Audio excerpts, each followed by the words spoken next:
విజయవాడలోని ప్రధాన రహదారులను పీపీపీ విధానంలో అభివృద్ధి చేసే అంశాన్ని కార్పొరేషన్ సమావేశంలో తిరస్కరించినట్లు మేయర్ భాగ్యలక్ష్మి తెలిపారు. 160 సమస్యలను కౌన్సిల్ సమావేశాల్లో చర్చించి నిర్ణయం తీసుకున్నట్లు తెలిపారు.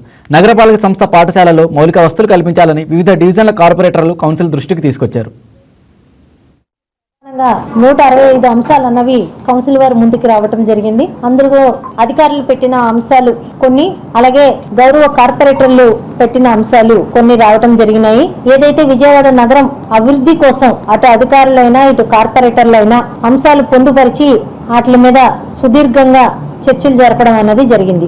ఈ రోజు ముఖ్యంగా మనకి రేపటి నెల నుంచి ఏదైతే మార్చి నెల నుంచి మనకి వేసవి కాలం అన్నది మొదలవుతుందో విజయవాడ నగర ప్రజలు ఎక్కడ మంచినీటికి ఇబ్బంది లేకుండా, నీటి ఎద్దడి ఎక్కడా లేకుండా అన్ని డివిజన్ల వారికి, అన్ని నియోజకవర్గాల వారికి, ప్రజలందరికీ మంచినీళ్లు పూర్తి స్థాయిలో డ్రింకింగ్ వాటర్ అందే విధంగా చర్యలు చేపట్టడానికి అటు పైప్ లైన్లు గాని లేదా ఇటు నూతనంగా నిర్మించిన వాటర్ ట్యాంకులు పూర్తయిపోయినా గానీ చిన్న చిన్న పనుల వల్ల ఆ వాటర్ ట్యాంకులు ఇంకా యూజింగ్ లోకి రాలేదు. ఆ పనులు కూడా త్వరితగతిన పూర్తి చేసుకొని ఏదైతే రామలింగేశ్వర నగర్ లోన ఒక వాటర్ ట్యాంకు కంప్లీట్ అయింది.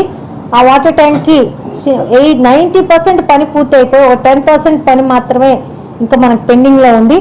అది పూర్తి చేసి అది కూడా మనం లైన్ లో పెట్టాలన్న విధంగా మనం మాట్లాడడం. అలాగే మన సెంట్రల్ నియోజకవర్గం ఈ వీడియో మీకు నచ్చినట్లయితే లైక్ చేయండి, షేర్ చేయండి, మా ఛానల్ కి సబ్స్క్రైబ్ చేయండి.